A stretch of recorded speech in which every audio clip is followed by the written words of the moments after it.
Égérie des années 70, France Gall a marqué la variété française. En s'imposant sur la scène musicale française, la jeune femme est devenue incontournable pendant de nombreuses années.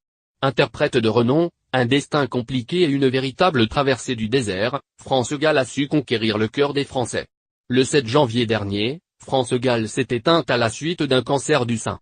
Si de nombreuses personnalités lui ont rendu hommage, Julien Clerc, son ancien compagnon, n'a pas caché sa peine. Les deux stars ont vécu une histoire d'amour passionnel dans les années 70.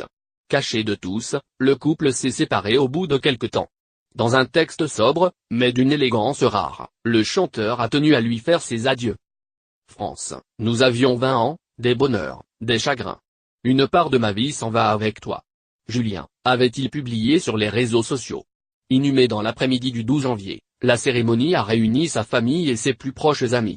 Absent de ses obsèques, l'interprète de ma préférence était sur scène à ce moment-là à Don-l'Essonne, dans la ville de Longjumeau. En pleine tournée pour la sortie de son nouvel opus, Julien Clerc sillonne les routes de France.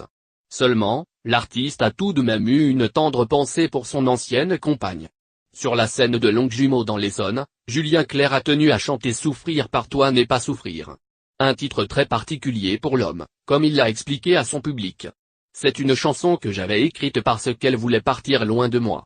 J'avais écrit ça pour qu'elle reste. Et ça n'a pas marché du tout, déclare-t-il avant que la mélodie ne se lance.